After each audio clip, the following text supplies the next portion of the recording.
see. And there it is. The EoTW crew. Oh, yeah, we should Birth to the probably internet. start recording audio, too. Do we have to? I mean, we should. It's probably the right thing to do. Okay. I'm ready when you guys are. You ready, John? Yeah. Hold on, start your audio in 3, 2, 1, now. Audio is good. Same here. By the way, John, I named this April was a mistake. Good. I want you to know that. That is the official name of today's podcast. It fits. I mean, so how does it fit, though? Because you came up with the name. Because we haven't done a podcast. Like, we did one April 1st, and now it's April 29th, and we're now getting to our second one of the month. It's like April. It just didn't happen.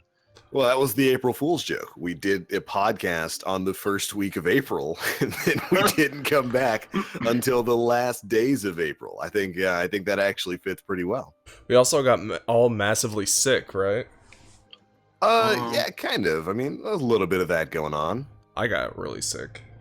I had a sinus infection 1 week, but other than that, it wasn't really, like, hindering on me to do a podcast. I was sick until about 4 days ago. That's rip. Oh, yeah, you did say you weren't really feeling too well. I mean, I had a sore throat for like a day, but that was about it. And then, like, you know what it was? Because 2 weeks ago, I had a sore throat. The week after that, I basically didn't have a PC because I was rebuilding things. And when my new CPU came in and my new motherboard, and I was working on that kind of stuff. So I just didn't have the time. And also, I've been helping a relative move for the past couple of days, packing up their house and getting ready to send them on their way. Yeah. I mean, you were telling us about that. Stuff and things have indeed been going on, both in our personal lives and in the gaming world. We've had a couple of things happen. Yeah. Real quick before we get into that, though, chat, if you could, please let me know how the audio sounds. I'd rather get that taken care of before we begin the podcast. Yeet. Get that all figured out. Yeah, because you said Champ was saying they're having a problem with the audio. Yeah, last time it was either I was too loud or you guys were too loud. I just want to make sure it's well balanced. Well, I mean, there's always a disparity between the person who's recording everything and actually streaming. True. Their audio and everybody else's audio, because they're generally considered to be the master on the stream, and you know that's fine because that's something we can fix in editing. That doesn't really show up too much on the actual podcast itself. It's just more of a thing for the stream. Yeah. Yo, are you playing 2.8? Yep, it's up on screen right now. It's pretty. How does it play in 60 FPS? Is it? Well, I guess we're gonna see, aren't we? It doesn't. I'm fairly certain it's sub 60. That's disgusting. Then that's absolutely disgusting. Why are you wasting our time with that then? Because otherwise it is extremely pretty, and it's got some weirdness to it. You'll see as I get in there. Like, Kingdom Hearts isn't meant to look in HD, I don't think. I don't think they ever thought that far ahead. So, carry over clear data, items, and wardrobe. Yeah, sure. Which is kind of weird because Kingdom Hearts has a very, very distinct visual style. Like, it's a very aesthetic game. It's kind of like the old Wind Waker treatment. Wind Waker was never an HD game until it came to Wii U, but it still looked good because its aesthetics, its style was extremely bright, extremely colorful, and Kingdom Hearts kind of has that going on. It's not a dreary looking game at all. No. You'll see as we get into this, but yeah, how about we sounds like the audio is good. Got a good amount of people in the chat. How about we kick this off? Go ahead and get started. Well, all right, man. What is up, ladies and gentlemen? Welcome back to the End of the Week podcast for episode 37. Today is April 29th, 2017. It has been quite a few weeks since we had ourselves a podcast. Technical difficulties and personal difficulties aside, I'm glad to be back. Me too. Right on. As usual, we've got our roundtable of hosts. We've got Mr. Young Nate. Yo. Our streamer and our game player today, playing a little bit of that old Kingdom Hearts there. Duke, you'll appreciate that in the chat there. Kingdom Hearts is light, by the way. Just want to make sure you all know. Yeah, now we know. After tons of research, now we know, without a doubt, that Kingdom Hearts is light. It is. We're glad to put that to rest for the 6 of you burgers out there who, who for some reason still thought Kingdom Hearts was darkness just because there were 2 of the Goliath Heartless in there. You don't need to worry about that. It's perfectly fine. But right on, John, welcome back, man. I'm sleep. You sleep? Yeah, well, you're always sleep. Yes. At least you've been sleeping with good games because the 2017 has been rolling right along with even more good games. This has been a pretty darn good start to the gaming year. We've already had stuff like Resident Evil 7, The Legend of Zelda Breath of the Wild, a game I'm very happy to say that I'm going to get a chance to basically go through again. And recently, Nate, you and John have both picked up something a little on the JRPG side as of late, haven't you? Are we talking about the big game? Are we talking about the game that we can't even Yeah, the game that you can't stream. No, actually, they reneged upon that. They apologized and said they're going to be loosening the restrictions on. They're graciously going to allow you to stream their game and give them tons of free advertising. It's now. been out for almost a month. Sean, Like, just apparently in the process of doing so, they accidentally spoiled major plot points. yeah. Completely removing, just completely defeating the entire purpose of their streaming restrictions. I was going to say their whole point in restricting, we're talking about Persona 5, by the way, for anyone who doesn't know, but their entire point for restricting streams was that, hey man, we don't want spoilers to get out there. This is a very story focused game. You're telling me they removed that restriction and then burgered up and put out the details of their own story? I haven't seen it yet because I have not beaten the game myself. So I've been staying away from spoilers like they're the plague. But from what I understand from Twitter, yeah. They said that you cannot stream this event, this event, this event, and this event. So basically stating those specific events spoiled them. It's just like, oh, I don't know, I can't stream. Oh, thanks, Atlas. Thanks, game. Now I know what's coming up. Gee, what a bunch of dicks. They spoiled it. They spoiled the fact that Kingdom Hearts is light. Man, and it's a shame. It was an inside job. It was an inside job. 7-7 was an inside job. It's a shame because like the whole stream restrictions thing was stupid and dumb and everybody hated it, but like it totally made sense. This is a pretty special game. They wanted everybody to enjoy it on their own and not just via YouTube streams. That makes total sense. I can get behind that 100%. If that's how they want to spoil themselves, that is an individual choice, Nate. I would agree if I didn't get to see it from the game dev perspective. You know what I mean? Like, as someone who's like helping to develop a video game, I understand full well like there are aspects that like I wouldn't want anyone to see unless they played the game. You know what I mean? So it's a very story-focused series. I understand that, Nate, but if you are an individual watching gameplay, you are thereby subjecting yourself to spoilers. If you are sitting there and watching someone else play the game, you know, hey, this person might stumble upon something that I don't want to know about. I'm making that choice to click on that video or click on that stream and say, okay, I'm going to watch this person now. At that point, you say, spoilers are on the table, full and well. That's just my view on it. I don't think that there should be any streaming restrictions. If you don't want to know anything, don't watch it. I know Breath of the Wild day one, while I was still downloading it or leading up to Breath of the Wild, I didn't watch anything because I didn't want to spoil. I didn't want anything. And that's my choice as a consumer and as a player to sit down and avoid everything. I will click every other stream but that stream, or I will click every other video but that video. But again, that's just my viewpoint. Yeah. No, I totally understand where you're coming from. But I mean, like Nintendo has had similar Nintendo's malfunctions. I personally believe that it should be like 2 weeks at the very least. Yeah, there should be a timed restriction, maybe forced HDCP if they want to really make it a thing. And for God's sakes, announce it. Like, another really big problem was that a lot of big LPers were like, oh, well, the Persona, that's just going to be my life for the next 3 weeks. They get it all set up, and then they go on to play the game, and they realize, oh, I can't stream this. Now my schedule is ruined. I have nothing for the next 3 weeks. Yeah, I mean, overall, it was just a dumb decision. Yeah. Like you guys are saying, you can kind of see the reasoning behind why they would want that, but that's not enforceable in any way, shape, or form. You can't just go and tell people, no, you can't stream the same. It's not going to work, and it's not going to happen. And ultimately, it was a poorly implemented plan that thankfully is no longer apparently going to be a thing. Yeah. In a much lighter sense. Yeah. No, I don't.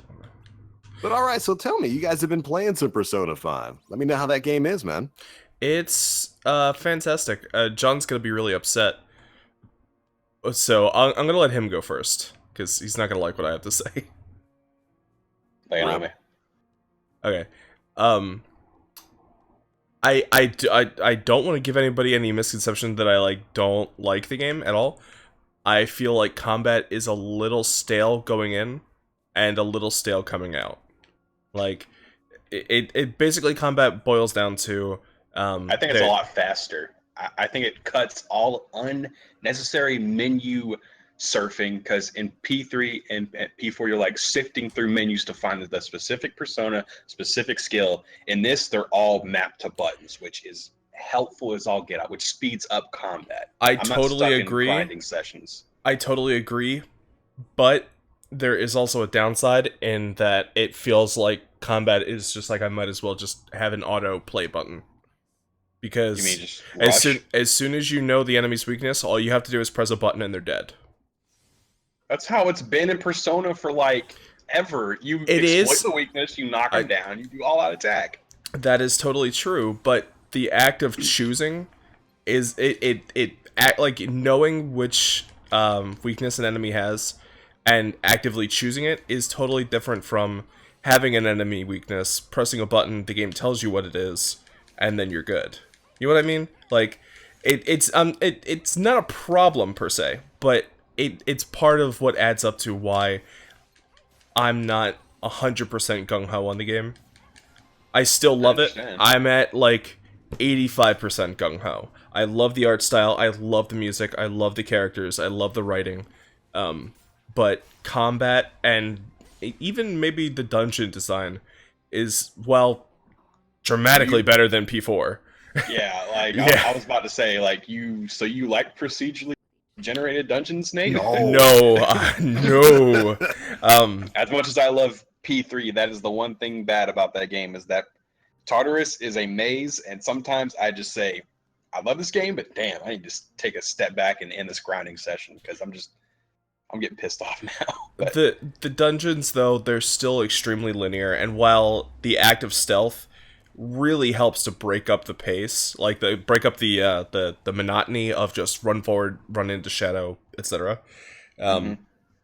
It's still very like go to point A. The game tells you, beats you over the head constantly with what you have to do. Like if there's a level where you need a key code, the game will tell you, here's the key code. You walk down the hallway, momentum stops. The enemies tell you, I have the key code. You go beat them, you get the key code, and then you have to run back. Like, that kind of stuff is antiquated for JRPGs, and it doesn't necessarily add anything other than just time spent. are you talking about like? And it happens several times throughout the game. Yeah, I know. So, but beyond that, it's probably one of my top 3 games of the year so far. Easily, it's my top game of the year. Yeah, including Breath of the Wild, like, just, and this is what it looks like when a game has tender loving care put into it. This is not a game that they put out because, oh, it's popular and we can make some money. This is a game that was put out because we frigging love what we do, and we love that people enjoy the things we make, so we're giving them something special. That's what this game feels like. I mean, yeah, they had what? 7-6 years, at least the Persona team had that, and I really like what they did in the Catherine engine. Like, they made everything look great. Like, oh yeah, the environments, well, although a bit dated, because granted they did have to make this for PS3 and PS4, and it's been in development for several years. That's another problem that I have. But go ahead. Oh, did you feel like it should be more polished? Oh no, polish. That's really tough to say because the game is undeniably uber polished, like polished to an incredible sheen. It's But one of the most finished games we've gotten in a while. Like this game is finished. Absolutely. But its age still shows. Like this, it was very clearly developed for PS3 and then moved up to PS4. Yeah. But I'm not complaining. No. I don't think any Persona fan would look at this and be like, "Oh man, the graphics are so dated." Yeah, right. Is that to play Persona? Huh? Really? Yeah, no, watching the gorgeous all-out attack animation, and I'm like, this can use some more particles. Where's the bloom lighting? Where's my lens flares? Where are they? But you still haven't finished it yet, Nathan, and you still have a lot to get to, which I'm excited about. Yeah, I can't wait to talk to you guys about the plot, because there's a lot of stuff that I really love. One of the biggest things holding me back from beating the game is every single time I get to a good pace and like I start building up some momentum, something happens in my life where I'm like, oh, well, if I beat it now, I'm not going to enjoy it. So I better just set it aside for a time where I can fully enjoy it. Mm-hmm. So, I understand. You're at what? The casino, right? I am at the casino, and I am so excited for what happens next. You've still got a good, I would say, good 20 to 30 hours. Good. That's exactly what I want. Yeah, I don't want it to just be like the guy who I think is the guy, and there you go. Oh, it is out of left field. You will not see it coming. Good. They did an excellent job, like, putting that plot twist in there. That is what I loved about P4, and if it weren't in P5, I'd be very upset. Trust me, you will be like, huh? Question mark? No way. But what have you been playing, Sean? Well, quite a few things, as a matter of fact. You and I have definitely dove right back on into the world of Eorzea. Correct. Spending a lot of time on Final Fantasy XIV as of late, getting just doing some last minute cleanup before 4.0, the new expansion Stormblood. The second expansion in Final Fantasy XIV's history is going to be coming out in about a month and a half now, right? Yep, June 20th or June 20th. Or June, which day? Like the Friday before? I think it is June 20th because it's no, I'm talking about early access. Or 4 days earlier if you pre-order the game right now.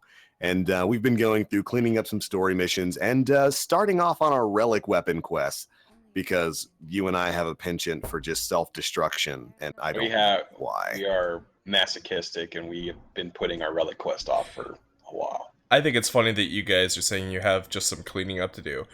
I have some cleaning up to do. You have some game to play. I mean, no. Yeah. No, I disagree with your explanation there. No, wrong. Absolutely.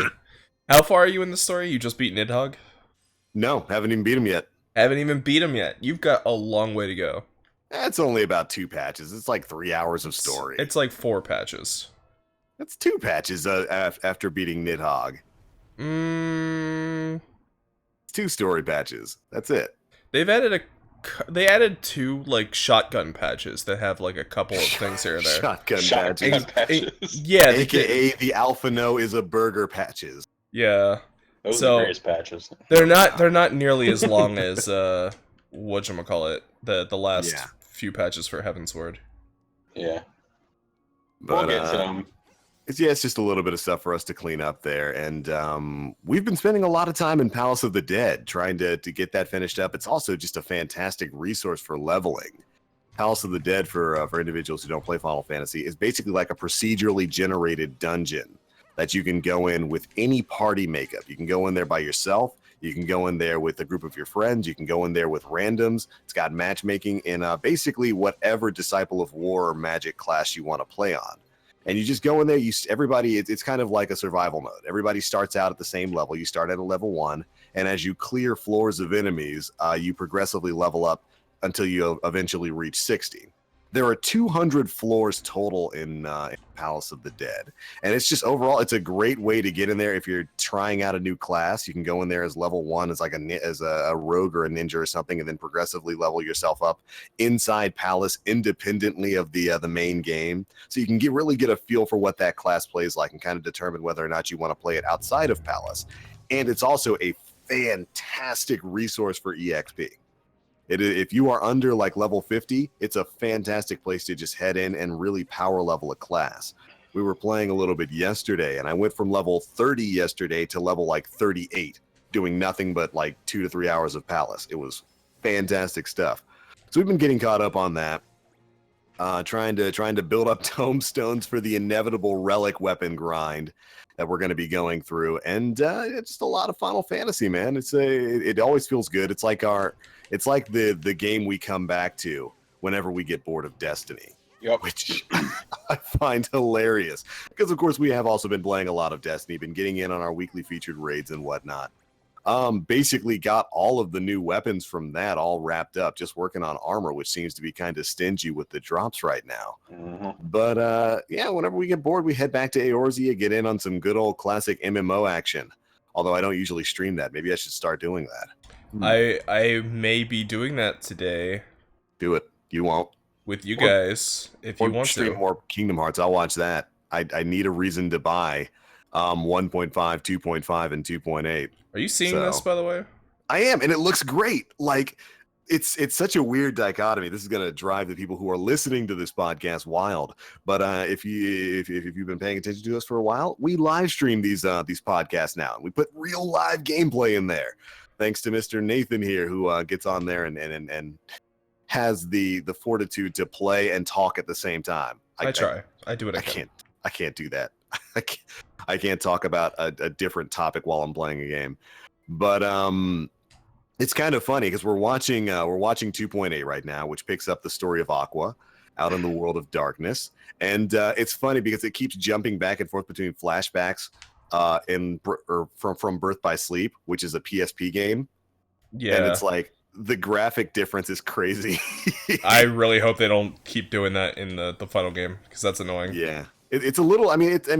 Birth by Sleep was a good looking game. And, just a different art style. PSP.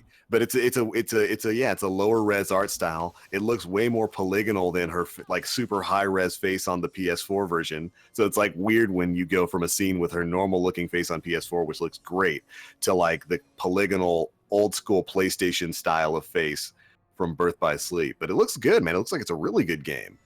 Now, have you beaten all of it yet? I have. I've beaten this so far. I'm okay, just going back and playing again. This is your opportunity. I have been talking about this on stream for the past couple of weeks that I've really been, trying to convince myself to buy the PS4 versions of the Kingdom Hearts games because I want to go through the story again, but I just haven't been able to convince myself to do it. Sell me on this game. 3 words: fully orchestrated soundtrack. I'm done. I'm ready. Hand me my checkbook, Jay. Yeah, all of Kingdom Hearts 2 is fully orchestrated. All of that. You remember how awful the remix of He's a Pirate is? And how it just kept starting over and over again. It wasn't even the full thing. It was just like the bridge from the end. Yup. Nope, they fixed that. It's all orchestrated. Whole thing's great. Voice acting's still a little wonky, but whatever. PS2 game. Kingdom Hearts. Yeah. But yeah, it's got all of them. Kingdom Hearts 1, Chain of Memories, 2, 3.8 over 2 days.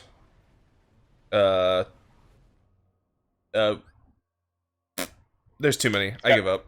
It's got everything, is what you're trying to say. Yeah, sorry, Kingdom Hearts, but your naming conventions are stupid, and I can't. They are. I can't be asked enough to do it to remember all of them. Sorry. And this is really the first time that you've ever been able to play all of the currently available Kingdom Hearts games on one console, which is a big thing, to help you get prepared for the eventual Kingdom Hearts 3 whenever, they decide to release that. We'll probably be learning a little bit more about that, hopefully at this year's E3, maybe, question mark? I don't know. Oh. Sony's kind of, or not Sony, but Square has kind of got a couple of games in the pipeline that we only ever see light trailers for. Including Final Fantasy VII. What's going to happen is Nomura's gonna burger it up just like he did with 15, and he's gonna turn it to death. You've got no faith in Nomura, dude. I hate the dude. I can't. Why? I can't stand him. He made like a bunch of really good games back on the PS2, and I can't help but feel like he's one of those devs that just like let it go to his head. Yeah. It's just like Shinji Mikami. Like, dude decided like, oh, I'm just great. Everything I put out is golden. The Kojima effect. Yeah, like, well, the only difference is Kojima keeps consistently putting out good things. This is true. But yeah, like, don't let Shinji Mikami fade away. Actually, no, that's okay. You can fade all you want. I mean, I've got hope for it.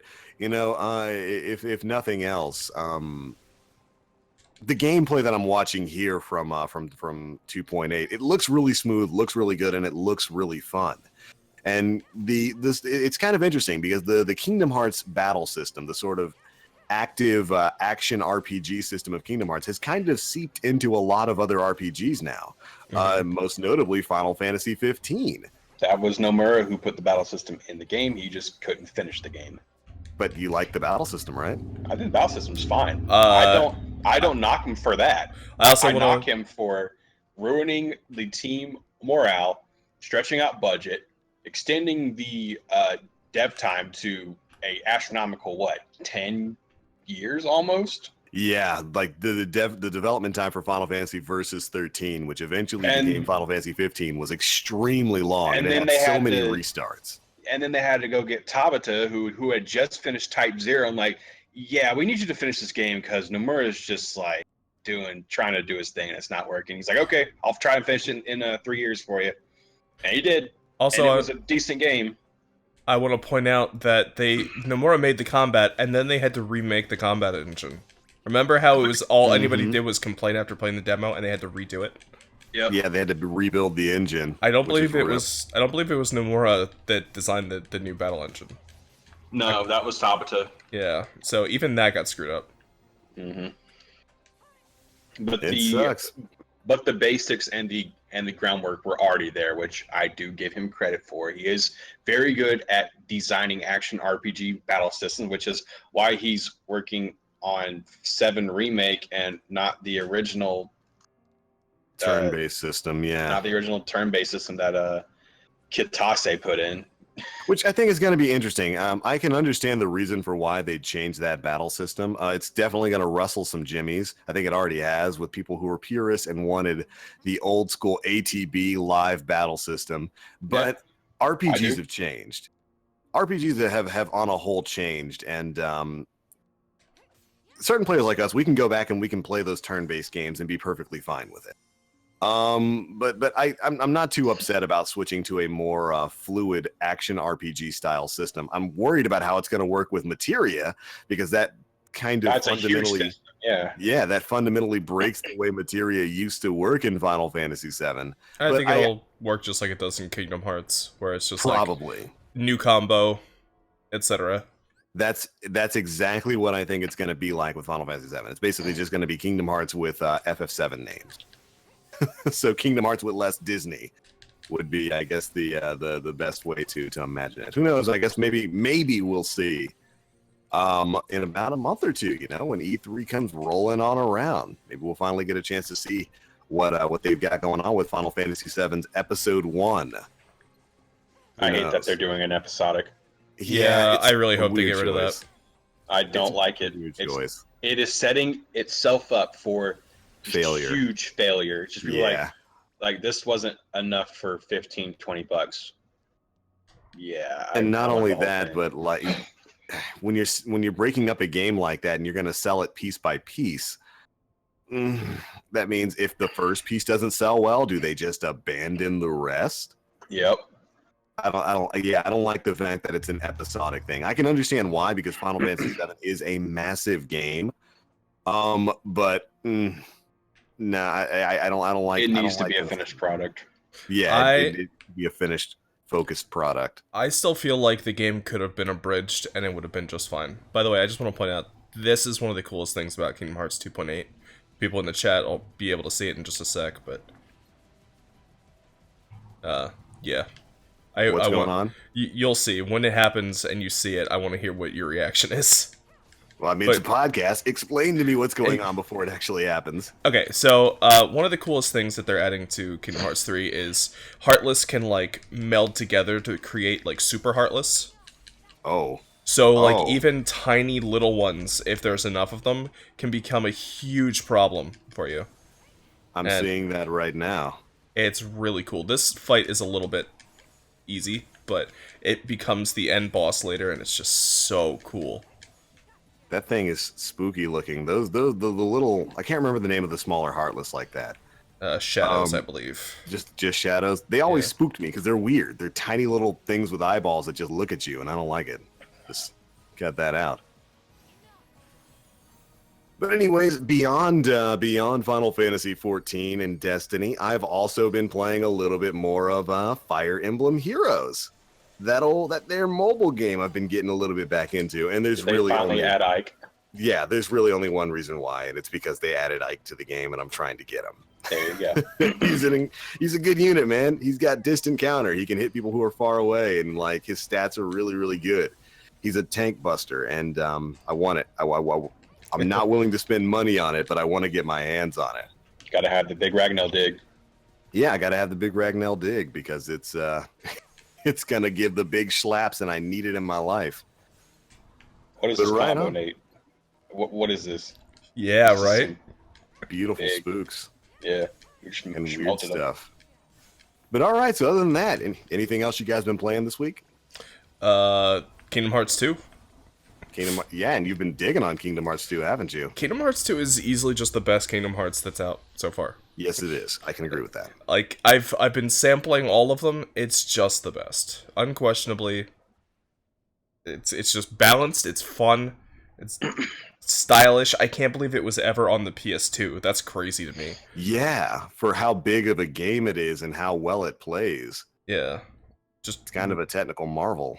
great product. Final Fantasy 14. Played a little bit of Mario Kart 8 because of the recent re-release. Don't really need to get into that because, you know, everybody's played it. That's about it.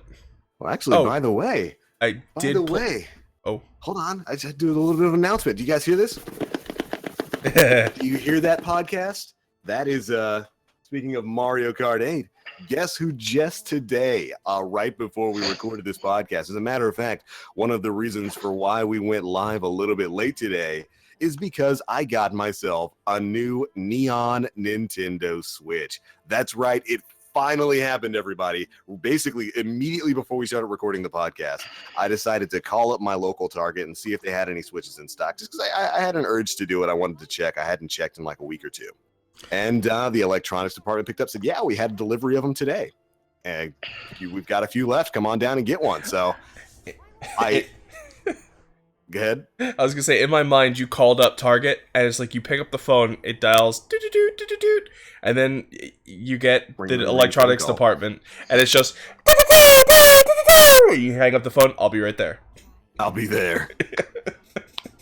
But yeah, they called it. I called them up. They said, yeah, they got a delivery of Nintendo Switches today. And I was like, all right, I'll be there immediately.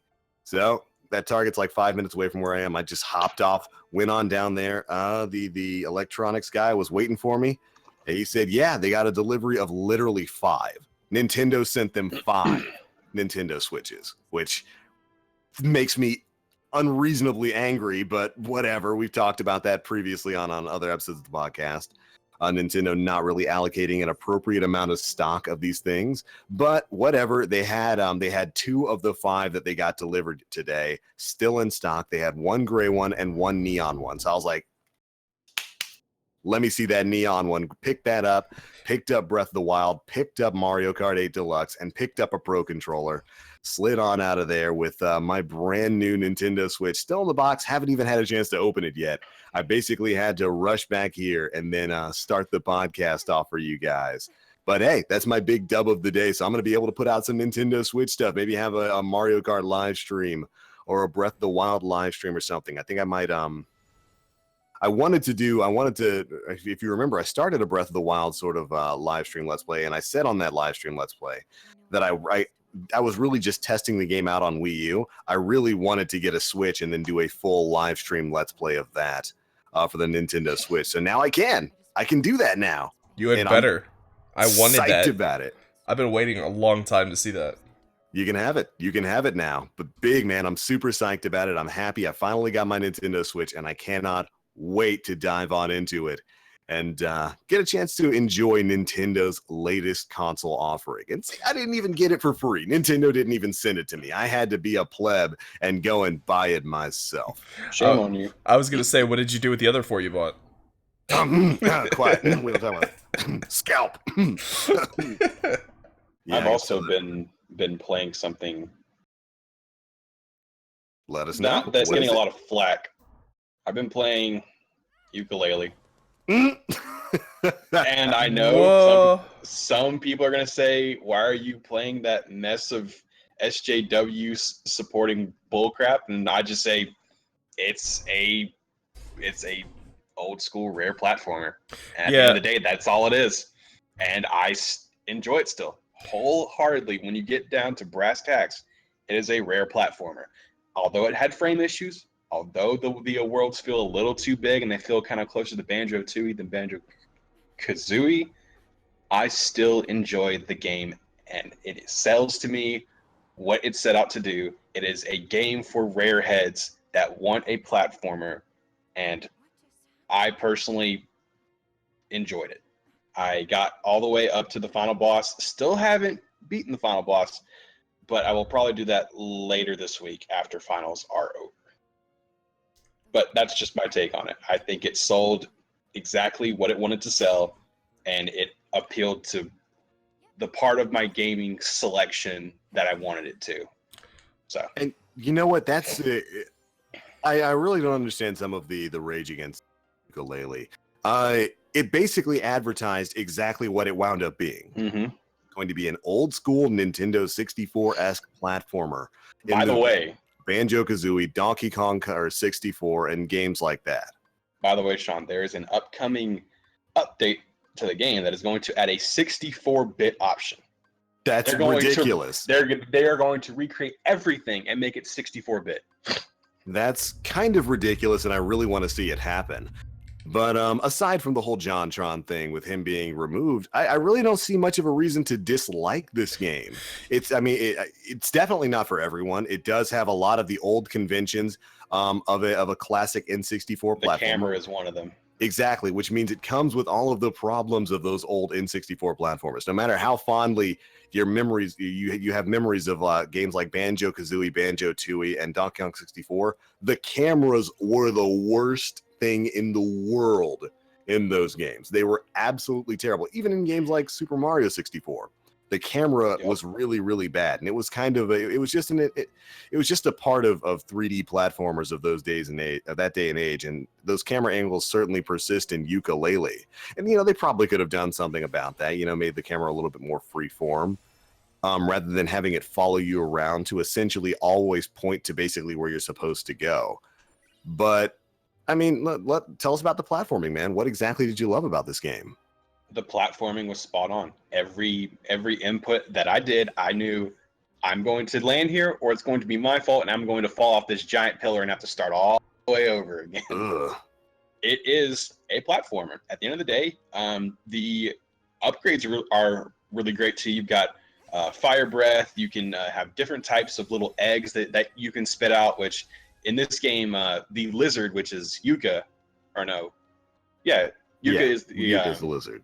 Yeah, Yuka shoots out the eggs, and you can use them for different types of puzzles, target hits, any type of things to get pages, which are the jiggies of this game. And then you've got the quills, which are the notes. And one thing that it does is once you get a certain amount of pages, you can take those and expand a current world that you've already explored. So let's say, Sean, you wanted to expand Treasure Trove Cove from Banjo 1. Mm-hmm. You could take like 4 jiggies, plug them into the painting, and be like, okay, I just want to expand this world, and I want like another like cove over here, or I want another Niblet fight over here, or I want to add to the lighthouse at the top of Treasure Trove Cove, or something of that sort. You could do that. You can just be like, okay, I want to expand this world, and I'll save my pages for like another world, or I'll save them for certain things later in the game, which I won't talk about. That's actually pretty interesting. Yep. Yeah. And there are these tonics that you can find throughout the world that you can take to an NPC, and that NPC, depending on how many tonics that you have, they are the play tonics, and on the dev's name. They will unlock certain little modes that you can do, like big head mode, or you get additional butterflies, which are your honeycombs in this game, like a little life meter. And one of the ones is the 64-bit that they haven't released, which I'm looking forward to because I want to replay the game in 64-bit. That sounds awesome. Mm-hmm. So I'm looking forward to that when they release it later this year. So we'll just have to wait and see. But overall, just a decent game, right? Yeah, it's a solid platformer. If you like old school rare platformers, you would enjoy this game. My only gripe is sometimes the worlds can be a little too big. I wasn't too big on Banjo-Tooie. Mm-hmm. I was in the Kazooie camp more so than the Tooie camp. But overall, after expanding it, I think they grew on me. At first, I was a little annoyed because I got lost, and I was like, "Man, these worlds are kind of big." But once I, sat in the world for like an hour, I'm like, "Okay, this landmark's here. This landmark's here. I just have to go up this path, and I'll be there to one of the other landmarks." And at that point, I think I'd started to get over the fact that the worlds were a little big. But at first, it was kind of daunting. But that was my only gripe: is the worlds were a little too big, and sometimes felt a little empty. But again, this is a rare platformer, and if the world's big, I got more stuff to climb. I got more stuff to do. Yeah, and like I said, ultimately, it looks like Yooka-Laylee, they succeeded in what they initially set out to do, and that was create a classic experience for that hardcore, old school 3D platforming fan. And I give them respect for that. I kind of wish they would have fixed some of the problems that some of their older games had, but this is a learning experience, and the game, I think, definitely made enough to warrant a sequel. And so if we get a Yooka-Laylee 2, maybe they'll apply some of those fixes. I'm pretty sure they got enough funds from the Kickstarter to do a second one. I mean, they were only asking for like 500,000, and they made like 2 mil. 2 mil, way over what they needed. Which I'm sure they pumped a lot of that into their game. So it was a more complete package than what we would have gotten if they didn't have those funds. So hopefully the sales from this game warrant a second one. But I'm sure this fiasco with voice actors into the next iteration. People don't forget their scales, and it's just going to follow them. Unfortunately, however, keep in mind that it was the publisher that really kind of drove the nail home, not the dev. The dev did remove the voice actor. Publisher lashed out at people that were wanting refunds, and they were taunting them over social media and other platforms, which it was overall not a very well handled situation. Yeah, I pointed the publisher more than the dev. I owned Playtonic's choice to remove that voice actor, but I blame the publisher more for the way that they handled it. Granted, I didn't even think that he should have been removed regardless, but that's just my view. I think the whole people banding together to not buy the game and bash it on social media just because they took JonTron out is ridiculous and childish. Like this game, it always looked pretty darn good. I can't wait for it to come out on Switch. Like there really just was like a collective unconscious of like, hey, we're all just gonna hate on this game now. You guys ready? Let's go. So I'm really glad to hear. When the internet bands together in union for something or against something, it's just a stampede. Yeah. So what were you looking forward to? Just it coming out on Switch? Yeah, that's where I want to play it. Like, yeah, I think it would handle well on Switch. Hopefully they add in some new features, and I really hope. And this is just kind of like me thinking. I really hope that the 64-bit it like debuts on the Switch when it comes out. I really hope, because if it debuts on the Switch, I may just get one just to play 64-bit Yooka-Laylee. Oh yeah, that would be interesting. Yeah, that would be fun. But Yep, Right on. Anybody else been playing anything this week they want to talk about? No, I No. don't. That's about it. That's All right. it. What do you say we move on to the news for this week? Which is dry. Well, I mean, there's a couple of things in there. Like Nintendo made Two a big couple of things. surprise headlines this week when they announced out of nowhere, not sure who was asking for this, but the reveal of the Nintendo 2DS XL. It is a brand new design for the 3DS. What is this? Revision number 8 for that handheld console. Yeah. It is going to be a new version of the 2DS. It's basically going to be a larger 2DS without any 3D functionality. So, you know, that console everybody's been asking for like the past 5 years. I just want to say, and I said this before the podcast, I do not understand this mentality at all. There is no reason for them to push a new 2DS console at this point.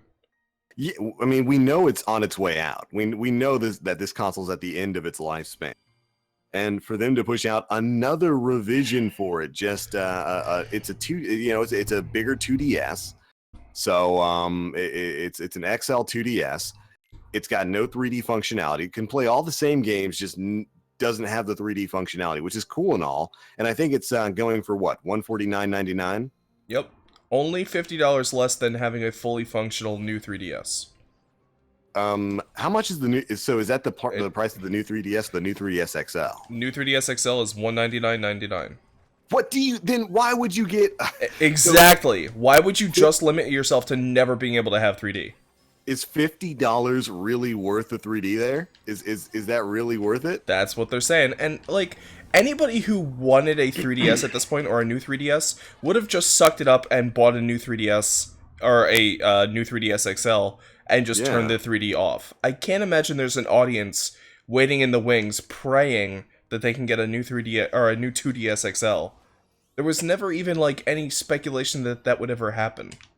Yeah, there was no real reason to expect that sort of thing, and it's just a questionable, odd decision. It's like, so you have money to develop this completely new, really unnecessary console, but I can't have my NES Classic. It just scratch his chin. It just doesn't make any sense to me. Like this kind of like shows me that Nintendo is on its way out of the 3D. I feel like this. Yeah, they're done with 3D. Oh yeah, I feel totally. like they're step out. And they're going to say, okay, we're just going to make this console. We're going to stylize it to be similar to the 3DS XL, which, by the way, if this design launched from day one of the 2DS, I would have gotten it. Hands down, I wouldn't have cared. I would not have cared about 3D at all. That's just like 3D is just kind of a gimmicky thing I turn on when I'm like, did they actually develop with the 3D in mind, or is it just something that's tacked on? Because a lot of games, the 3D is just there. It's not something that it's not a necessary thing at all. Yeah, it's not something that's primarily dev for, which kind of stinks because it's the major focus of the console is the 3D. It's in the name. Yeah, it's in my opinion, it's going to be a lot like how Nintendo basically pivoted away from primarily motion control. Motion control is still a light thing in some games, you know, like Splatoon and whatnot, and very light features in Breath of the Wild. But they have, by and large, moved away from it. And 3D is kind of the next gimmick that they said, okay, we've tried it out. It worked somewhat, but most games, you know, we just didn't even require it for, because why would you require 3D for video games on a handheld? Now they're pivoting away from it.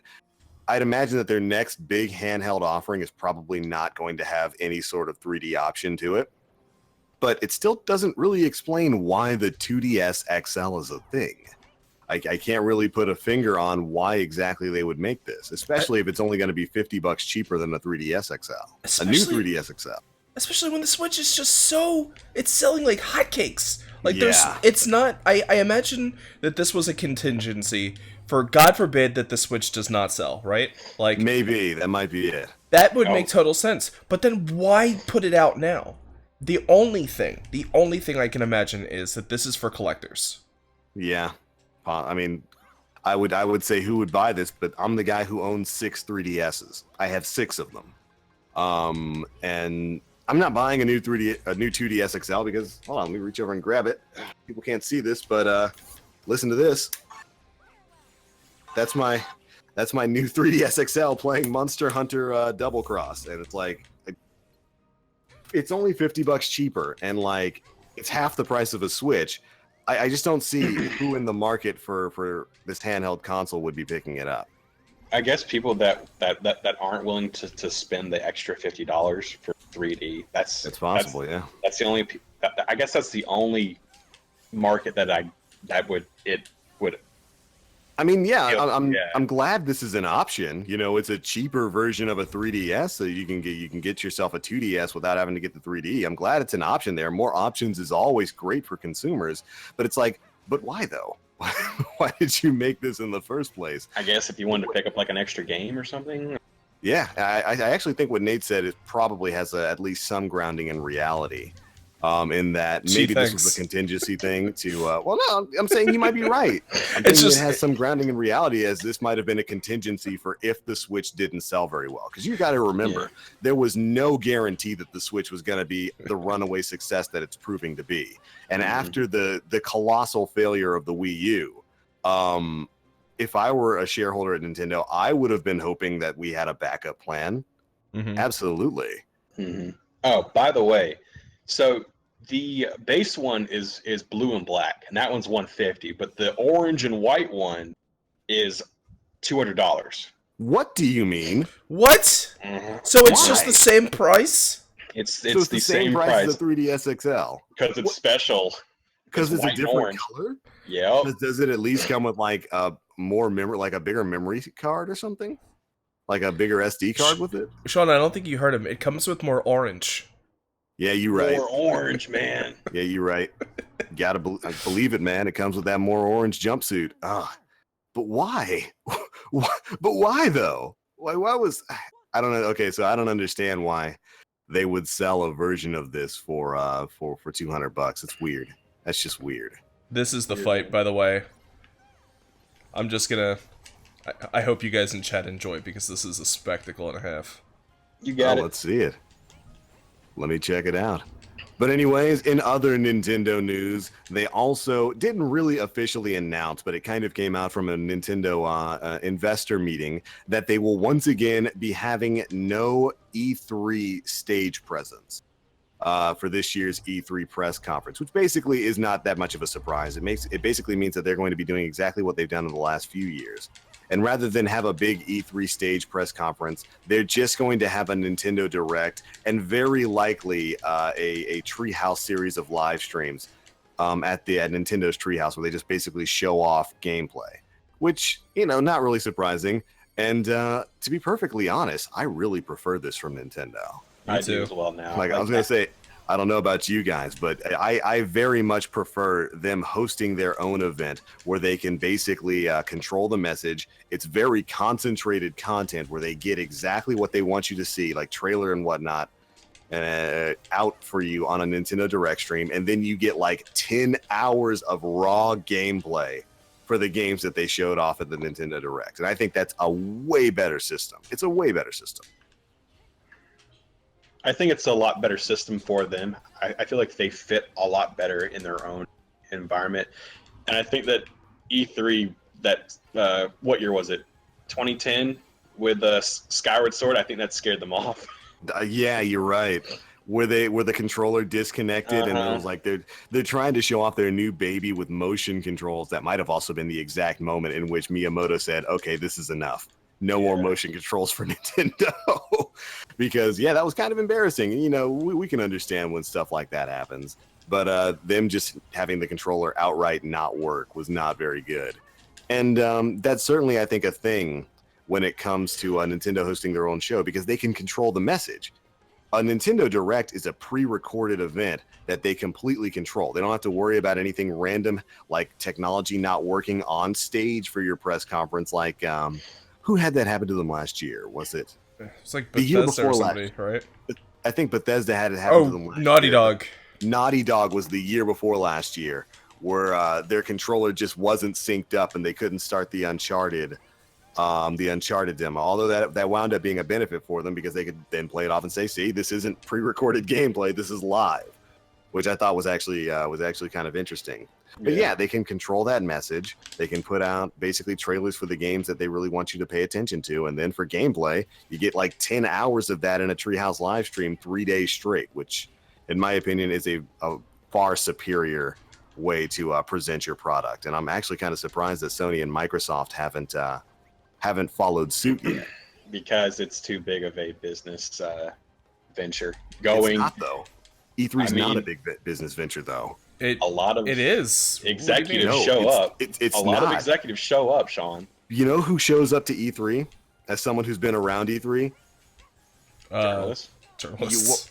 Usually journalists and big executives who don't buy your games, but advertise for them, basically. Although now they've opened it up to people to come in, and the press conferences, they're not nearly as effective a sales device as you might think.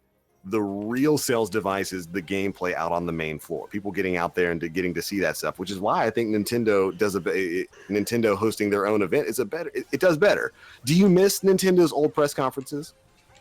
Kind of, but I like the charm that their current conferences have. I feel like I like these more, but I would be lying if I said I didn't miss them getting up on stage, getting Reggie up there, getting Miyamoto, getting Aonuma, getting a bunch of other Nintendo heads up on stage to just, The thing is, that still happens. That happens on a Direct. That happens with Nintendo's event, like remember their Nintendo Switch press conference a few months back, where we finally got to see what the heck this Nintendo Switch thing was. And it was a controlled event. And so that still happens. It just happens in a video now rather than being on a live stream, where we have to sit through a musical number on Nintendo Music. Remember when they? Oh gosh, remember that burger stuff? Oh goodness gracious!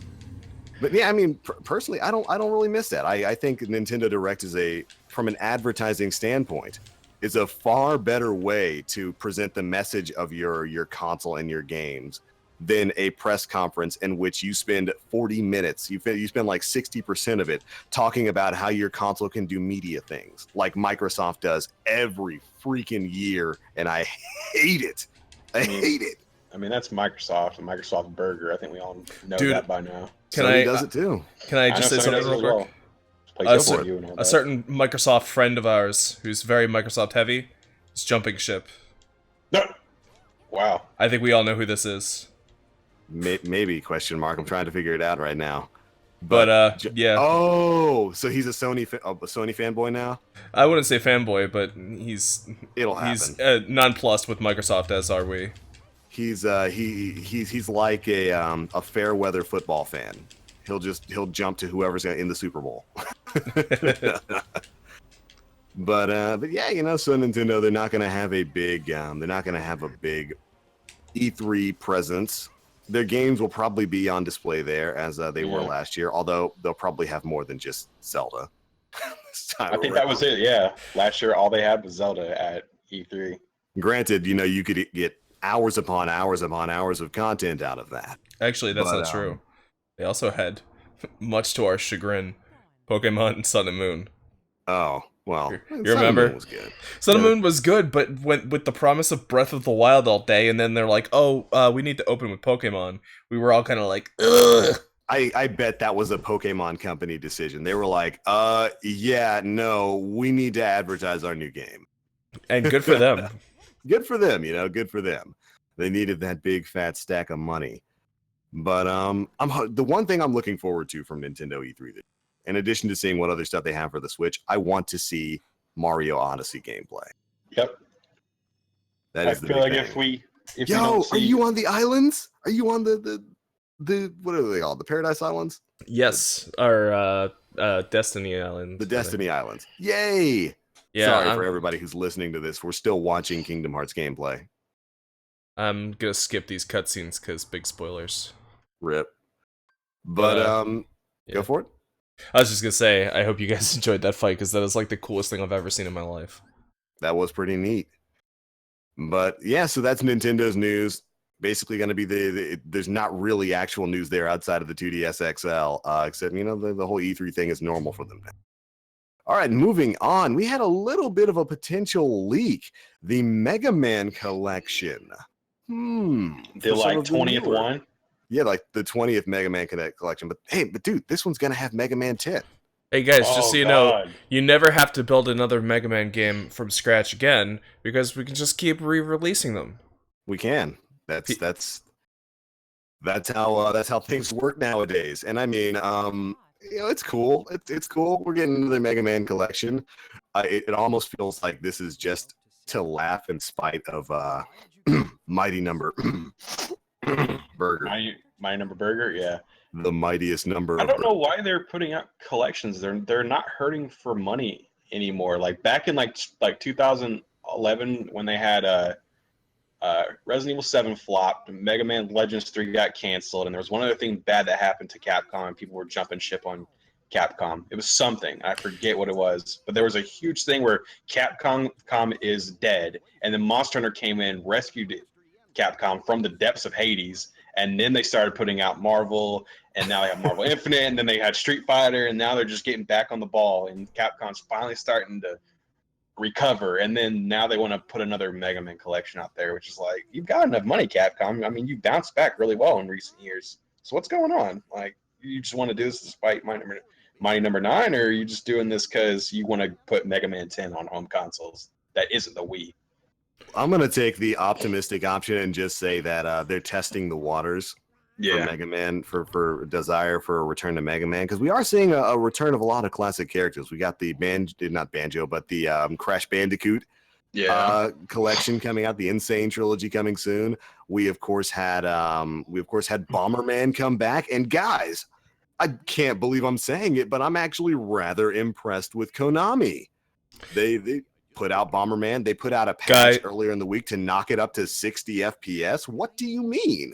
Sorry. Any validation that they earned with that was immediately destroyed with Bomber Girl. With Bomber Girl? Yeah. Damn. Rest in tiny pieces, Bomberman. Rest in sexy animu waifu pieces, Bomberman. Good Lord, kill me. The one thing... It's a thing. Going back to Mega Man, the one thing I can't understand is, what is this collection aimed towards? Who is it aimed towards? Because all of the classic Mega Man fans probably have most of these games. It's for whales. I mean, and do you expect newer generation gamers to play Mega Man? I mean, if you're like dad or your like cousins, like older cousin or like uncle sits you down like, boy, you need to play a platformer. You know what you're gonna play? You're gonna play some Mega Man today. He's like, but this isn't Call of Duty. Well, I mean, I feel like I would agree with you if it didn't already exist in 800 different formats, including iOS ports. Yeah, bad iOS ports, by the way. If they're trying to gauge Mega Man interest by sales of this collection specifically, it's not going to happen. Because all of the classic Mega Man fans probably already have the games on a ton of different systems. No one, like, at least in the newer generation, is going to look at Mega Man and be like, yeah, I want to pick that game up rather than go pick up something new like Prey or Call of Duty or Battlefield or something of that sort. Nah, I don't really feel like playing Mega Man. I mean, that's just an old person's game, right? Well, I mean, like I said, maybe they're putting this out there specifically to gauge the interest in Mega Man. I don't think they're going to get a lot of spark off it, honestly. They might not, you know, but if they do, maybe, who knows, maybe this is just to see if it's worthwhile to pull the franchise back and make something new. They need to make something new, or they need to make Legends 3. Bring back X. Like, or bring back X. Going back to your statement, Sean, of they're testing the waters. Capcom right now with Mega Man is being so when you go to the local pool with your family and your grandma goes with you and she puts her feet in the water and she's like, oh, I'm just getting used to the water, and then 5 hours go by and you all leave. That's Capcom. That's right now. Capcom. Where they have put out Mega Man collection after Mega Man collection after Mega Man collection. They have seen the success of Shovel Knight. They have seen the success of what's that Mega Man game they put out on 3DS? Star Force or whatever? Like the card. It's a blue guy. He's got thunder powers. I forget, but it's another Mega Man. Gunvolt. Battle Network? Gunvolt. Gunvolt. They've got 2 successful Gunvolt games going, And I mean, like, with, like, Yooka-Laylee and Mario Odyssey, what more proof do you need that, like 2D and 3D platformer mascot games still sell? Like, it's there. Yeah, The but water is tested. Do it. Instead of the new games that are coming out, like Mario Odyssey and like Yooka-Laylee, like at least in the platformer genre, you want to just repackage the same like 10 to 20 games and put it on one disc that many of your fans already have. It's almost like putting out a 2DS XL. I already have this. What do I do? Oh, that's $150 that I don't have to spend. Save that money. I'm gonna go buy Mega Man Collection with that money. That's what I'm gonna do with my fight money. I'm gonna go buy Now, Mega Man Legacy Collection. tell me it's at least on the Switch. I hope so. Right now, it's just a rumor. I would maybe buy it. So we're not exactly sure what it's coming, what if anything it's going to be coming out for. But I would say there's no way it's not going to come out on the Switch. There's no shot of that. It has to be coming out on a Nintendo console. I guess we'll just have to see. Had better, because if that is just like PS4, Xbox One, I will find you, Capcom. I don't think they do that, especially with the kind of partnership Capcom has with Nintendo right now, where Nintendo consoles are basically just Monster Hunter homes. But I guess, man, we'll just have to see. We'll have to see. But I can definitely agree with you guys when you say, who asked for this? Yeah, exactly. If you're trying to gauge interest to, I guess, possibly get the inspiration to dev another Mega Man game, this is not the thing you want to be doing. Yeah. Like, this is not the medium that you should choose for that. It's like, people are going to buy the game, correct, but you're not going to see the level of interest that would propel you to make a new Mega Man game off of a collection that you've released many times before. Although they're in perfect position to do it. They are. By just bounding off of the absolute failure that was Mighty Number 9. Has that game even come out on 3DS yet? Nope. Do you even want it to come out? I'm fairly certain. But it was a campaign promise. There were people who funded it for that. If they're too busy working on the sequel. Oh my gosh, and Red Ash, right. If anything, they're probably going to release it sometime after Marvel vs. Capcom Infinite, and maybe try and make a buck off some of the players coming in that like X or like Zero. Be like, oh yeah, these guys are from that these might games. be it. And they'll just be like, okay, we'll ship it out like 3 months after Marvel vs. Capcom Infinite, ship it out there and make some money off people who like X and Zero, call it a day, and it really isn't going to cost as much to dev this. Like, port here, okay, we got like 20 ports on one disc, ship it out, let's go for it. But I guess that's the only thing that I can theory craft is I like looking at what's coming out, where it would fall in, and I really hope it is on Switch, because I would actually play it on Switch. If I had Mega Man games on a classic Nintendo console, like all the X games minus the bad ones, and all of the original Mega Man games, I would play it on a Nintendo console. Go ahead. I was just gonna say there needs to be a fan passion project that is just Mega Man, but like slightly remade. Be more contemporary. So Shovel Knight Planet for Mega Man. It's Shovel Knights. Shovel Knight. Did you guys ever play Street Fighter Cross Mega Man, that fan-made game? No. Oh yeah, I did. Oh my god, that game was great. It was. Also, this game may actually do something, because at this rate, we might not get a virtual console, so we might as well just get our games on one disc. We might not. Oh gosh, that's a topic for another day. But yeah, we still has as of yet to hear anything about virtual console on Switch, which is a big fat malignant L. I don't like it. I don't like it at all. But anyways, Mega Man Collection might possibly be happening. Who knows? We'll see. The other big news of the week was, of course, the first reveal of Call of Duty World War II. This week, Activision had their big live stream event on Wednesday. And we got to see a little bit of Call of Duty World War II, Sledgehammer's newest offering to the Call of Duty franchise. And despite the fact that it was like an hour-long event, there's really not much to talk about. We got a story trailer. It's World War II. It's D-Day. It's the Allied forces moving in to take on the Axis powers. And that's about it. No, Sean, we got social space. Oh yeah, we got a social space, so that's a thing.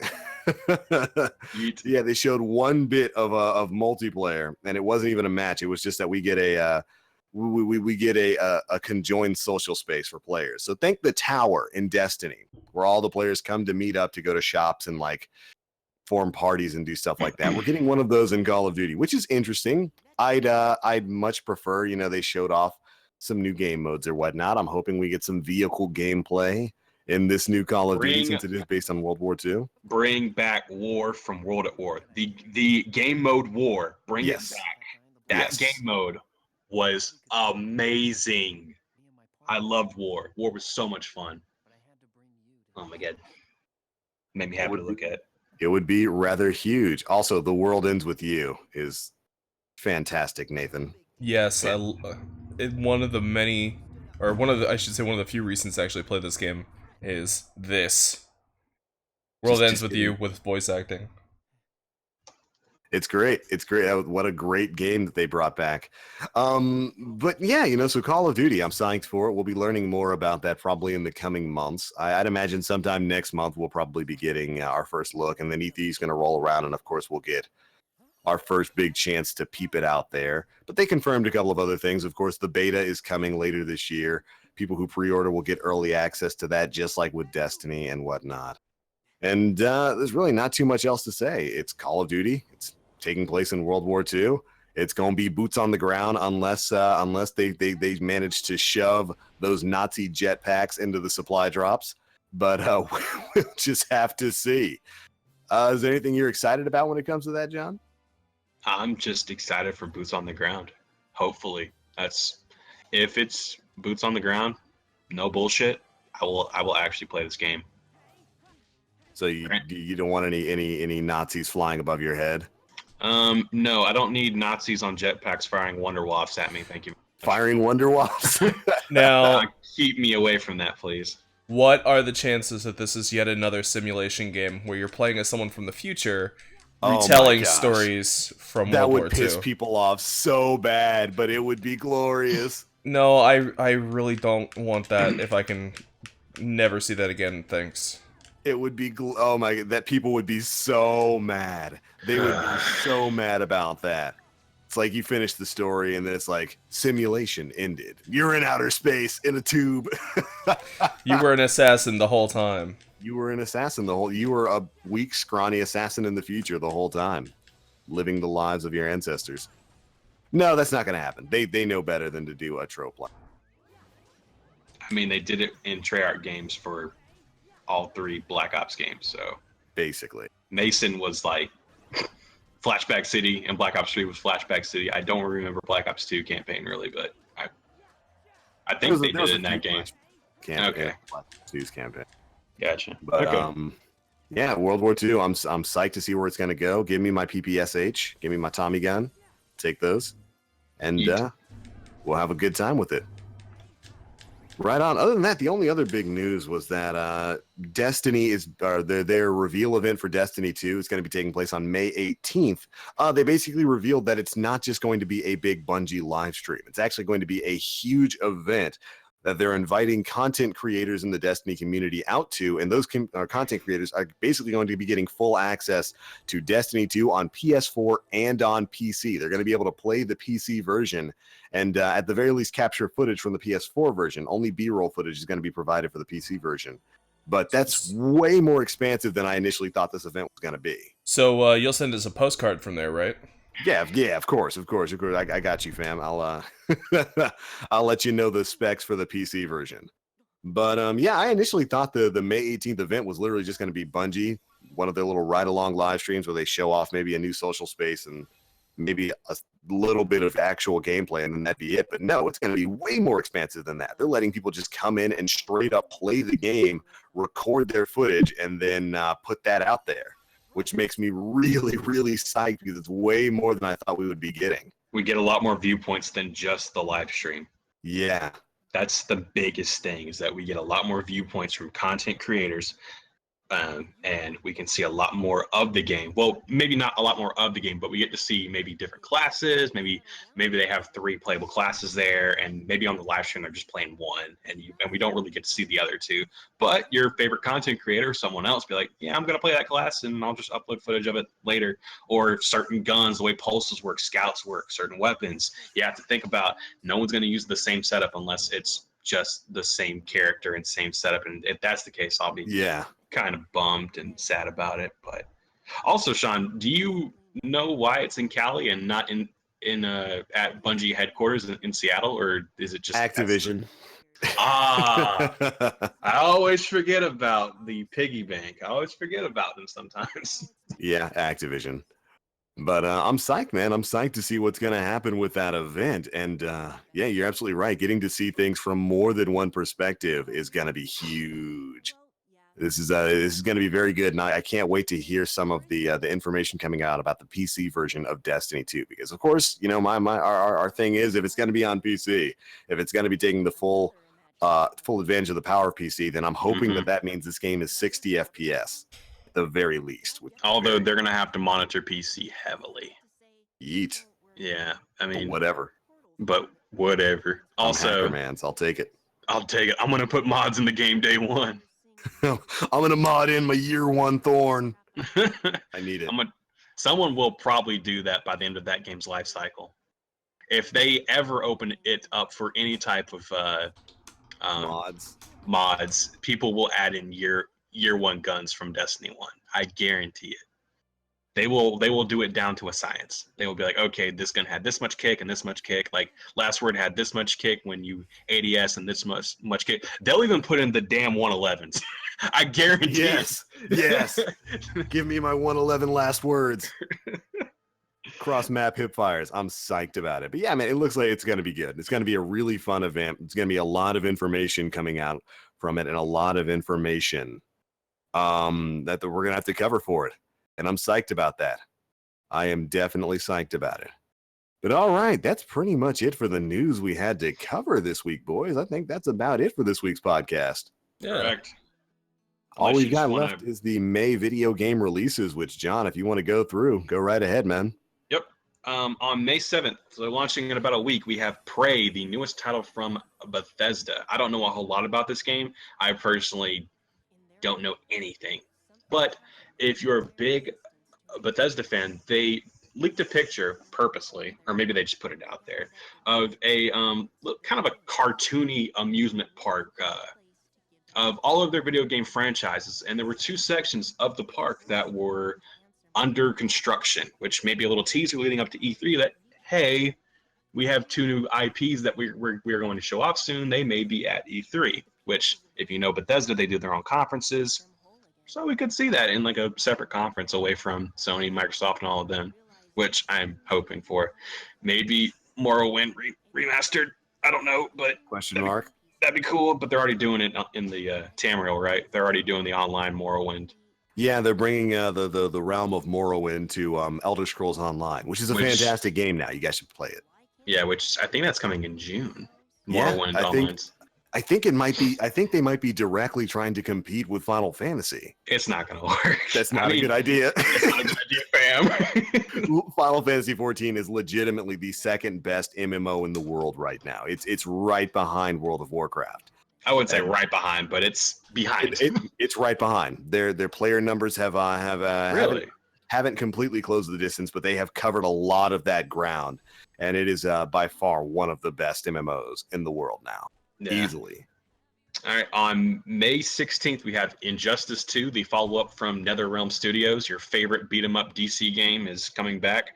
I haven't been following this game, so I don't know if they've announced any new DC characters. I'm sure there is. I'm sure there's like brand new DC characters. I just haven't been following. I was not the biggest Injustice fan. I'm more of like a Street Fighter when it comes to classic fighting games, but that's just me. On May 19th, we have Intelligent's latest Fire Emblem game. You can tell the enthusiasm in my voice. Get back to Paper Mario, please. Intelligent, get back to Paper Mario and actually make it classic turn-based Paper Mario. Please and thank you.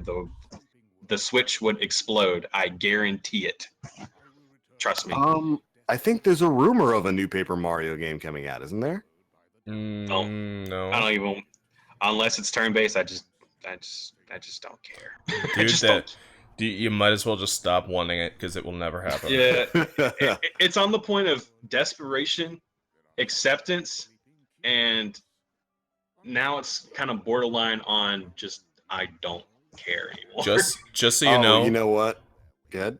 Paper Mario is going to become the thing that in the future people make passion projects to bring back. Rip. So it's gonna be like I don't know, like Paper Dario or something. Paper Dario. Paper Lucario.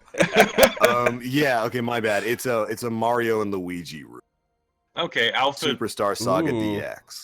Yeah. Oh. Ooh, with Yeah. updated Alpha Dream getting it in. Ooh. Okay. Yeah. All right, I see you, Alpha Dream. I mean, you're now that Intelligent has just been kind of stuck on Fire Emblem, kind of just like slave driven. Nintendo's Slave driven.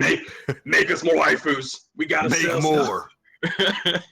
I'm pretty sure Alpha Dream's sitting there like, guys, whatever you do, don't put any waifus in the game.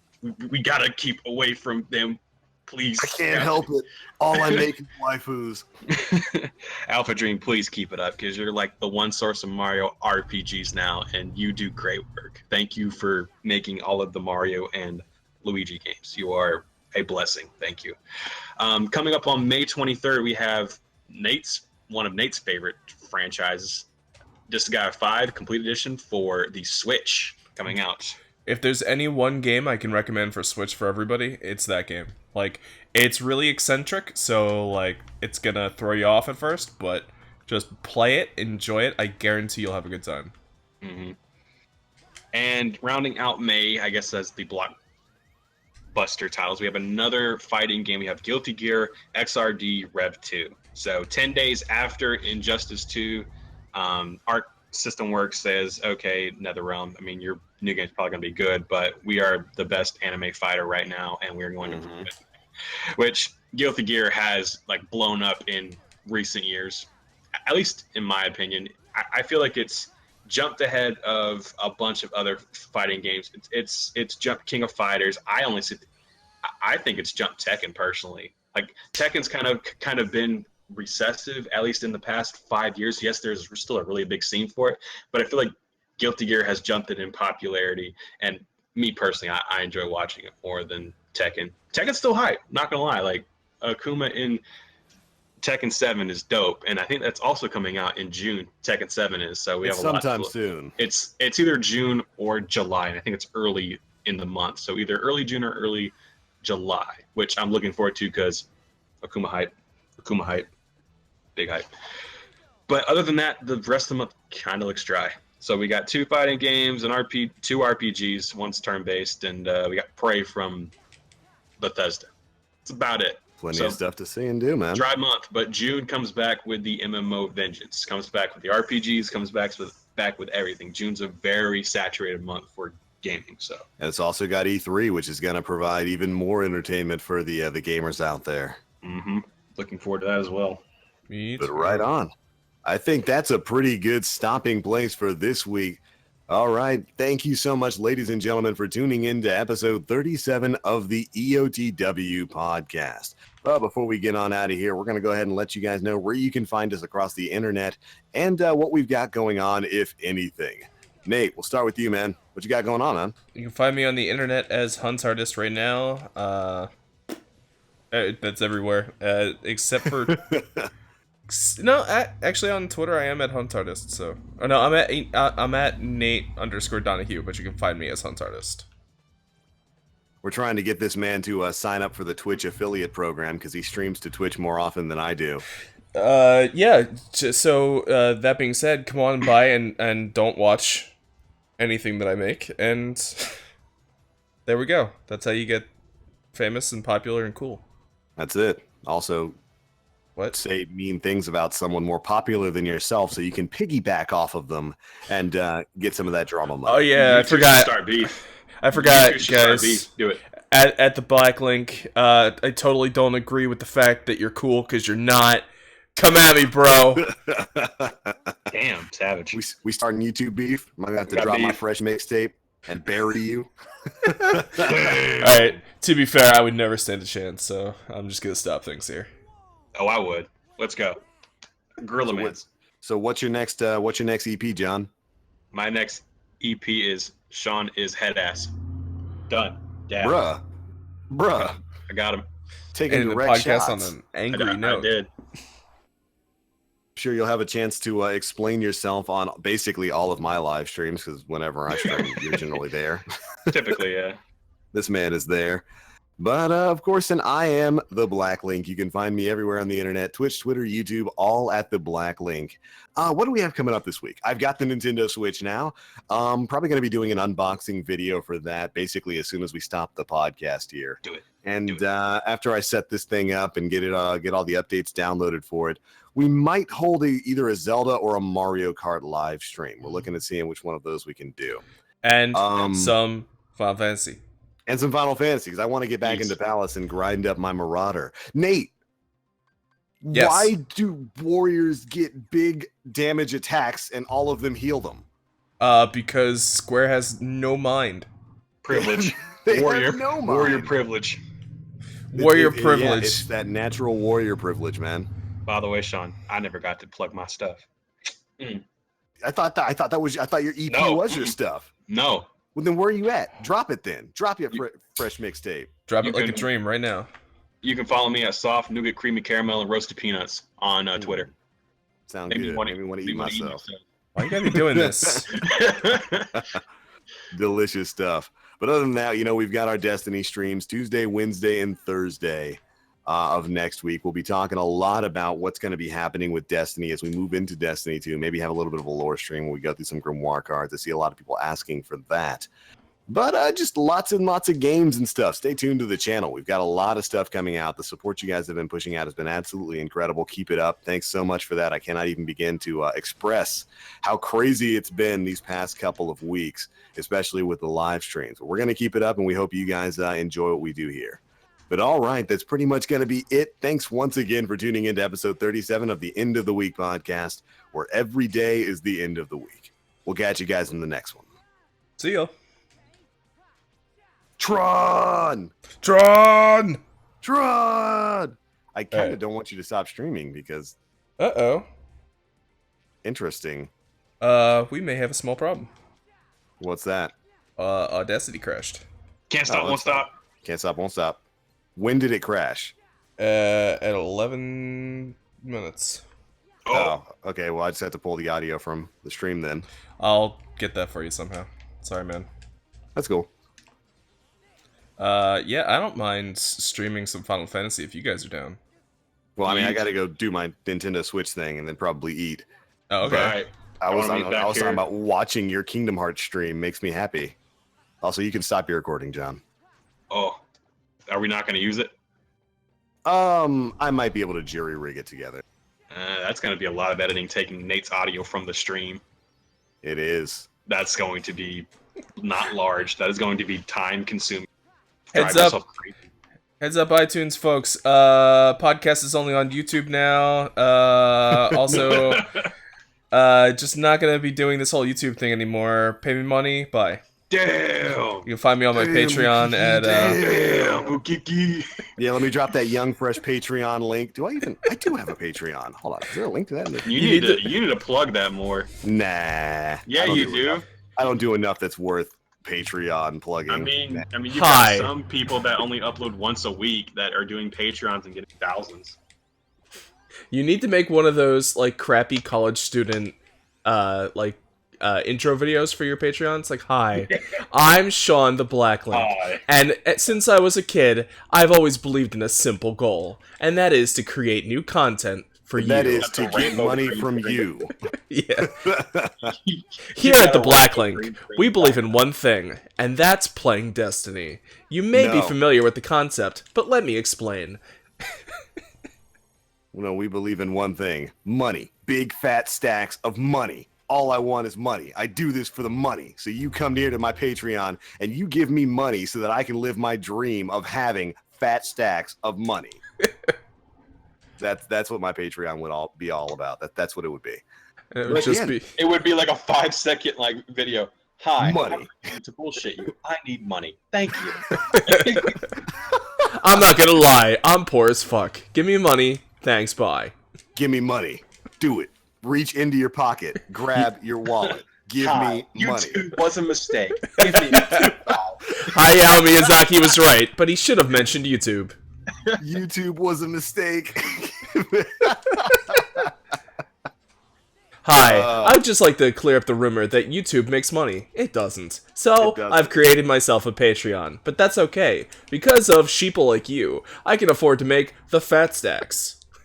I can afford to make all the fat stacks, and I can afford to go to little big leagues every day for the rest of my life. every day. That's the Every dream. Because Are you I... going after you do your vid, Sean, are you going to go take Jordan to little big leagues? I want to, because like he's not at work today, so like we've got guys the time, need and to I go want get- to take him down there. Because Get me I a wasn't burger. satisfied after my 5th PS4 Pro, I decided that I'd like to buy at least a dozen more. Hi, I'm TheBlackLink. That's me. And, you know, for our Patreon tiers, when you reach the highest level of Patreon tiers, literally giving me thousands of your dollars, I'll let you have an exclusive video of me eating Big League burgers that I bought with the money that you gave to me. How does that Inclu- sound, everyone? Is that a included good in my- Patreon pledge? $5,000 tier. I'll show myself spending your money on myself. That's right. That's the best way to do it. What, Jay? Jay just came in here with an ugly looking mean mug. You look like a messed up Muppet. What do you want? What's up, Dark Crystal? What's up, Dark Crystal? Yo, Duke, Jay. Okay, so we're still live because Nate's still streaming, and I like watching Kingdom Hearts. Duke, Jay shaved his beard. He shaved his beard, and all his facial hair is gone, and he looks like. Hold on. This is what he looks like. If you're on the Discord server, for anybody who's in the chat right now who isn't a part of my Discord server, there's a link to it in the description. This is what he looks like, Duke. This is legit what Jay's face looks like. Don't believe it, dude. It's a lie. Believe it. It's a lie. Believe it. This is a lie that you believe, Jordan. Like, That's Just do the face. make Huckin' Uzumaki and believe it. It looks just like you, Jay. No, it doesn't. And the best part of it is that character from the Dark Crystal. His name is Jin. His name is Jin. What do you mean? It's the greatest. So what was the angry face for? It doesn't matter anymore. Jordan seems upset. You just destroyed the reason why I came in here. Also, You Dreadnought. got a FedEx? Dreadnought is confused.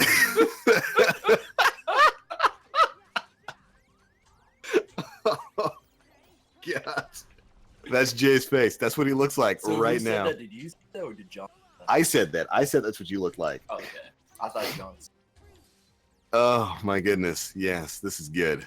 This is what I wanted. This is what I want my Patreon to be about. Fat stacks, big burgers, and Burger Muppet J.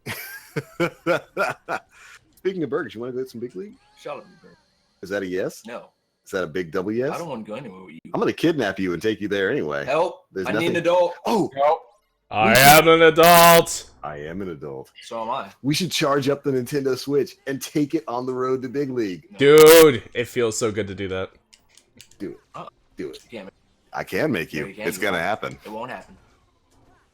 You can't stop it. It will. I mean, I will. It's too late. You can't stop it. I will. You can't. All you can do is sit there and hold it. You're gonna look like the weird kids on the commercial playing Switch in the back seat. I'm gonna go resell at the Target. Stupid millennials. Stupid millennials. You know what, Jordan? I've got something for you. Sean, was this Jordan's face by chance? Hold up. When he came into your room, was this his face? Yes or no? Come on, load. Yeah, Discord. Was that his face, Sean? Yes, yes, it was. Yeah, that was when we were in Vegas, wasn't it? That was when we were in Vegas, and you lost your fight money.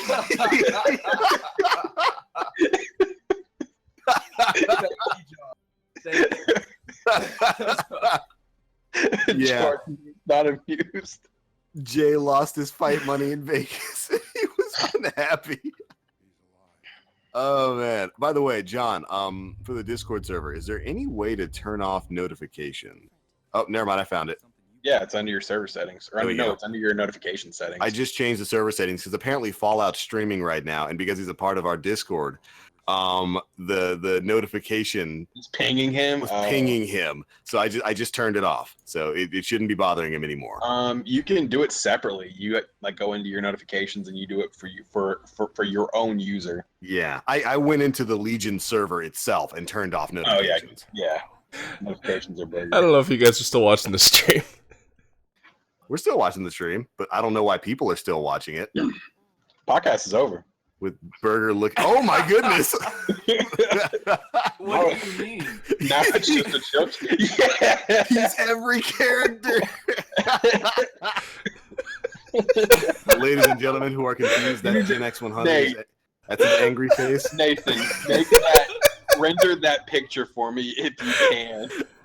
I will use it as an emote. Put it on Jeff Bridges. Oh, Put it no. on Jeff Bridges. Jay is Jeff Bridges. Jay is Jeff Bridges too.